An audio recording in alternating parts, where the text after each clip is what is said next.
Yes, guys, what is good, everybody? It is Alid from LRFC, and today we'll be talking about Liverpool's 4-2 victory against Tottenham Hotspur at Anfield on Sunday. What a win it was for Liverpool, back to winning ways, obviously most important talking point. However, the chaos that we kind of put ourselves in week after week, I think is something that, of course, I don't want us to get away from. I think as fans, we can kind of paper over the cracks, and obviously a win is a win, and Tottenham are no mugs, despite Ange Postecoglou's tricky spell at the minute for Spurs. It's important that, we kind of not detract from the fact that we're still quite defensively vulnerable in areas as well, conceding 2 goals which give them a pathway back into the game.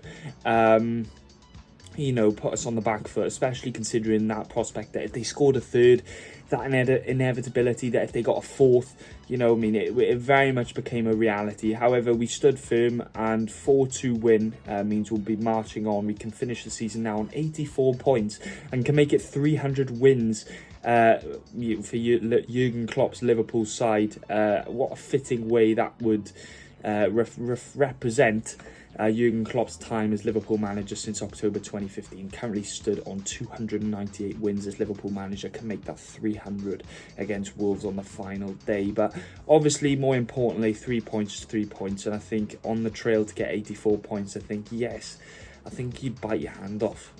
You'd bite my hand off if you waved around 84 points at the start of the season, said Liverpool with a new sort of midfield would get 84 points. But look, 2 more games, obviously 6 points is still, Aston Villa are a good side, and we know what Wolves can kind of contribute as well. I can't see Liverpool not winning those next 2 games, but it's a bit annoying how we've kicked into gear now. But I think, on that Tottenham game in isolation, it was good that Salah got his goal. He's got his 19th goal now, I think, this season. He's got in 25 comps. I think he's got his 9th goal against Spurs as well. Some quite a good stat for Mo Salah.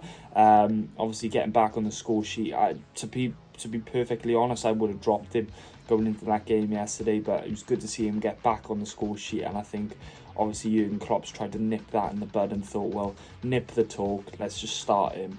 And Salah scored, and that's what he needs to do. 16 minutes it took Mo Salah to score, and he took that chance very well at the back post with a header. Robertson then followed that up with a poacher's effort. 2 goals in 2 games now for the Scottish Braveheart, and his endeavour really did show yesterday. I think he's been tremendous really since that injury, of which is given his game time, troubled game time across the last few months, but it's good to see him now hit a bit of form, and it was a good finish, a poacher's effort. And Vicario obviously poured it into an area, and Robertson was there to just stab it home at the Anfield Road end. And obviously the 3rd goal courtesy of Cody Gakpo, and then Harvey Elliott then to wrap it up as well with a 4th goal. Beautiful strike with the left peg, top left corner. Beautiful goal, and what a performance it was from Harvey Elliott. Good to see Liverpool back to winning ways, more importantly, and playing that sort of elusive, agile, expansive football that we know we can play. And know obviously, it has its drawbacks, and it's not a sustainable way of playing. And when you're conceding goals and shipping chances, it's something that I think going forward we'll need to eradicate. It is a little bit of a cause of concern, but we have to enjoy the results. And I think the atmosphere as well was particularly good yesterday. I think compared to the last few weeks, obviously we've had some poor results at home. Palace, Atalanta, and just the atmosphere. I think sometimes it's been subpar, but it was good to see it back on form. And I think going into those last 2 games to give Jurgen Klopp that fitting tribute to reflect such an immense tenure as Liverpool manager, I think should be held paramount, I think, going forward. But look, yes, Ange Postecoglou will be, fuming at his Tottenham side. I know his out of form side, struggled against Chelsea midweek as well, coming into that game on Sunday with obviously little turnover time. Liverpool have had a lengthy turnover in comparison, I think 8 days to recover, whereas Tottenham had that 3-day, and we know, Jurgen Klopp knows all too well about those 3-day turnovers. And Tottenham really did kind of reflect that drop-off. And, when you give a side like Liverpool with all the quality that we have, irrespective of the form, we're going to take those chances, hopefully. And, that's what we did. Going into those Villa games, it's obviously going to be more the same. just try and get over the line in these next two games, and just try and end on a sentimental note that won't really leave any sour taste in the mouth. I think that's something that has given a lot of Liverpool fans sort of a bit of a sour taste in the mouth. I think giving them Mo Salah spat with Jurgen Klopp last week, you know, the recent results as well. I think it's just important to just kind of nip that in the bud, nullify that talk, and just try and produce two good performances now in the space of 2 weeks to just kind of cement third place. Champions League has already been mathematically secured as well, so yeah, just kind of looking forward to that. But guys, let me know what your thoughts were. What was your thoughts and take on the match as a whole and as a collective? Who was your man of the match? Let me know, guys, what your thoughts were and what your major takeaways were of that game yesterday. Liverpool 4, Tottenham Hotspur 2. Who scored for Spurs? Like, it was Son and Richarlison.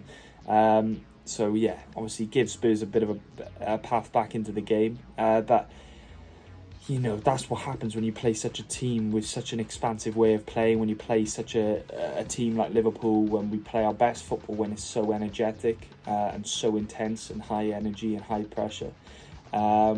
But Spurs, I think, operate off a similar sort of basis as well, trying to play off the counter. So it really did provoke a bit of an end-to-end encounter for both sides. But it was important that we got 3 points, and I think that's something that we can obviously take forward with immense positivity, immense confidence going into the next 2 weeks. We've dropped off big time, but you know, can't control anything now. Yeah, we can criticise players, but they may remove their Instagram posts if we criticise them. May want to hold off that. But guys, take it easy. I'll see you all soon. I did put a short up about Darwin Núñez, guys, so if you want to check that out, that is on LRFC. If you are new to the channel, please hit that subscribe button as well. But thank you very much, guys, for watching. I hope you all have a lovely day, and I'll see you all very soon.